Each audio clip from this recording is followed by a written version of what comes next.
Hello everybody and welcome to my kind of post-reaction to the BAFTAs 2016. Now if you don't know what the BAFTAs are, there's two different types of BAFTAs. You've got the BAFTAs for movies and you've got the BAFTAs for the TV shows. And what was on last night was the BAFTAs for the TV shows. Now I watch a lot of TV, I probably shouldn't, but still, fuck it. I watch quite a lot of TV. And yeah, I've got 6 pages of notes, so this is going to be a very long but very fun video. So drinks on deck, let's get through this. So before I start, honestly, the presenter Graham Norton was just fucking hilarious throughout. I love Graham Norton. He's just such a good comedian and presenter. The first award was the drama award, and that went to Wolf Hall. Now I've got nothing against Wolf Hall. It was a very well set out drama. It was about Henry VIII and his marriage to Anne Boleyn and how it all went fuck up. And it was a very, very well written, filmed, directed, and acted TV show. I just think that, well, I think there's other TV shows that I would have picked for that. But, oh well. The second one was the Entertainment Award, and that went to Strictly Come Dancing. I don't know. I'm not one for entertainment shows. I mean, the ones were Adele at the BBC, Britain's Got Talent, TFI Fridays Anniversary Special, and Strictly. And I occasionally I'll watch Strictly Come Dancing, but it's not something that I like. I'm not the whole dancey. Oh wow, I like dancing. I'm not like that. I don't like dancing, and I'll watch it because my family like it, and I'm just sitting there on my phone, just like, yeah, it's alright. Yeah, meh. But yeah, and then we have female performance in a comedy, and that went to Michelle Goal, I think if that's her name, and she was in Chewing Gum. And I didn't really watch Chewing Gum that much. It was more of a coming to age comedy. I thought it was alright. It should have gone on, to be honest. I wish it went to Miranda Hart. She is such a funny comedian. I love Miranda Hart and everything that she's in.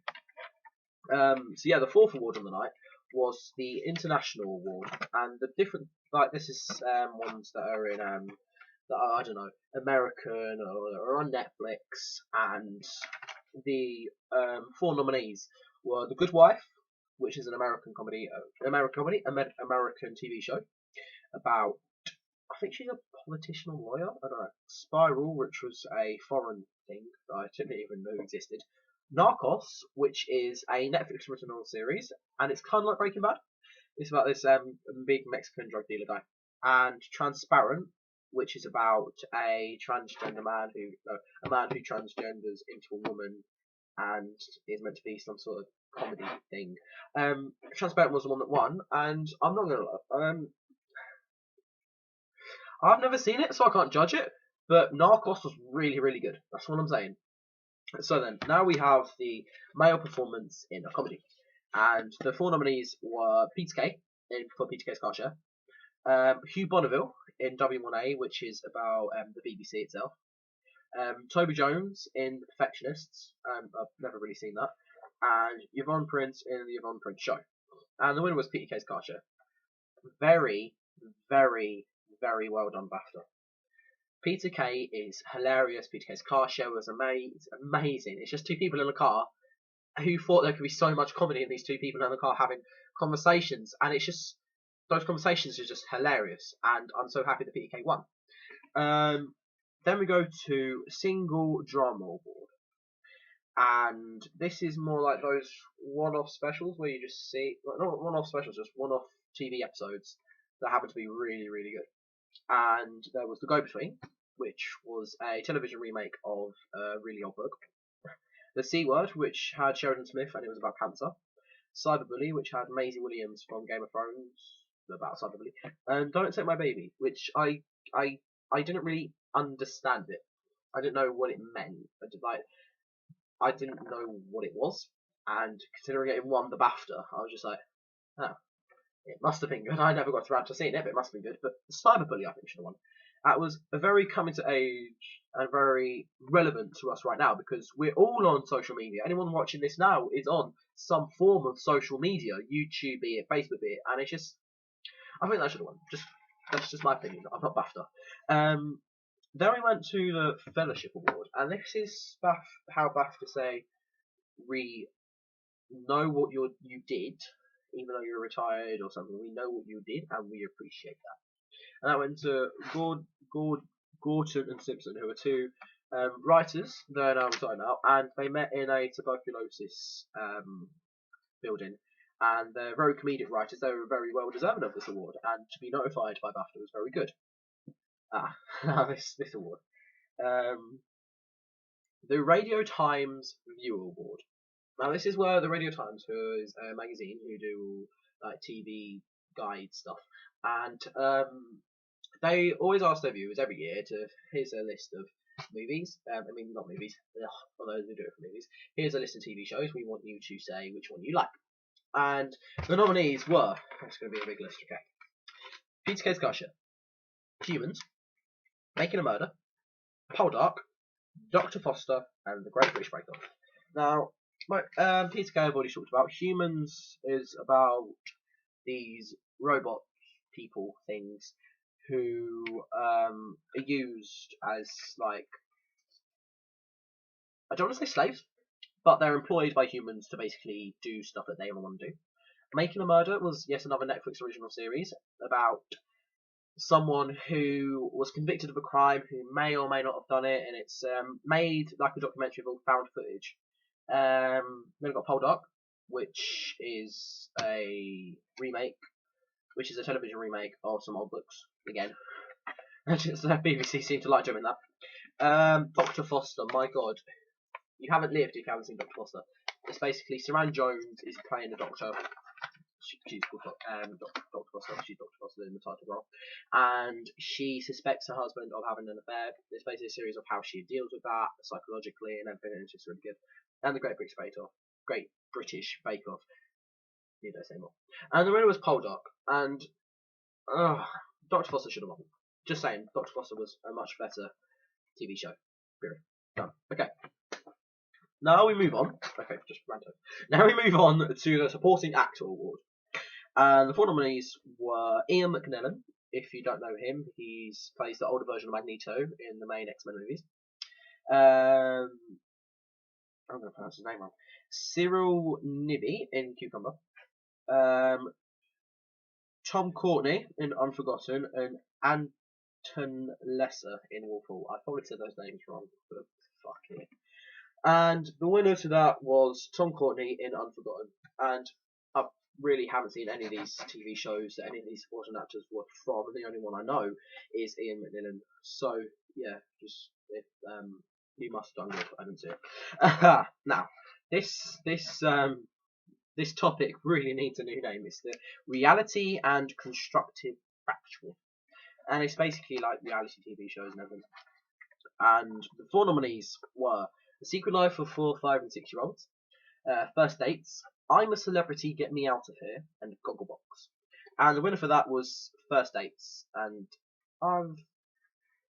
First Dates is kind of like Take Me Out, but well, it's basically they get these people and they're looking on a date and they go for the first date in this restaurant and they're filmed and it's awkward but good. But Gogglebox should have won.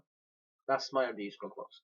And on the supporting actress, Leslie Manville in River, Michelle Gomez in Doctor Who, Eleanor Worthington Cox in The Enfield Haunting, and Chanel Creswell in This Is England 90. And just a side note, Eleanor Worthington Cox, she was amazing in The Enfield Haunting. She played both a 13-year-old troubled girl and also was able to pull off the voice acting of a 90-year-old man who was possessing her. And honestly, she was just an amazing actress. And why she didn't win this, I have no idea. Chanel Creswell run it in This Is 90. I never watched This Is 90. It never appealed to me. It did look a bit crap. It's basically about how these get these actors and just say, improvise. We'll film it. Put it on Channel 5. People will watch it. And apparently that won BAFTA. I don't know. And then you have Comedy and Comedy Entertainment Award.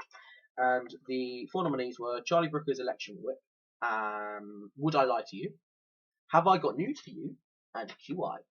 And all four of these are just fucking hilarious. They are so funny. And the winner was Have I Got News for You? Really funny. The post fun, it was literally political people, BBC, Channel 4, famous people. What's not to love? And then we have scripted comedy. And the four nominees were Peter K's Car Share, Chewing Gum, Peep Show, and People Just Do Nothing. And the winner was Peter K's Car Share. Very well done, Peter K's Car Share. That's their second award so far, and they just deserve that. Well done. Now, the Entertainment Performance Award. And this is basically singling out those people who do really well in entertainment, those actors. And we had Ramesh Ragaten, who is a comedian, Lee Francis in W Juice, Stephen Fry in QI, and Graham Norton in The Graham Norton Show. And the winner was Lee Francis, aka Keith Lemon. Yes, I remember that. I was going to have to pause this and redo it 11 minutes, just Google. But no, Keith Lemon was the winner in Celebrity Juice. Really deserved that. And now, leading actress. Sheldon Smith in The C Word, I've already covered, is about cancer. Ruth Madley in Don't Take My Baby. I don't know what Don't Take My Baby was, so I can't comment on that. Saran Jones in Dr. Foster. Love Dr. Foster. And Claire Foy, who played Anne Boleyn in Wolf Hall. And the winner was Dr. Foster. Saran Jones and Dr. Foster. And she just so deserved that. She was an amazing actress. And anything she's in is just amazing. And now we come to the penultimate award. Leading actor. So we had Ben Whishaw in London Spy, and he also plays Q, I think. No, it's not Q. M, the gadget guy in James Bond. Stephen Graham in This Is England, 90 again. Mark Rylance in Wolf Hall, and Idris Elba in Luther. Now, Mark Rylance and Idris Elba are two really good actors, and the award went to Mark Rylance in Wolf Hall, but I do think Idris Elba should have won. And the final award in the BAFTAs, whether it be the movie or the television one, is just so worthy. And the winner this year was Lenny Henry, and he is just amazing. His whole story from growing up in the West Midlands, right where I wasn't, because I was born in Dudley, right where I was born. He grew up where I was, and I do see him as a role model, kind of, because he's very influential. He created Comedy Relief, and he is just a very well-deserved actor. And actually, just on a side note, there was this whole theme going out through the BAFTAs around we should just respect the BBC, because there's these companies trying to make the BBC like ITV, like Channel 4, like Channel 5, with all these adverts, and the BBC channels are the only channels that don't have adverts right now. And everyone was saying we need to keep the BBC the way it is, because without the BBC the way it is, we wouldn't have all the TV shows in BAFTA. And I respect every single one of them who said that. But yeah, that's me done. Yeah. So honestly, all deserved winners, I'm sure. And just as a side note, I am buying Battlefield Hardline sometime soon, so look forward to that. And I will see you all in the next video. See ya!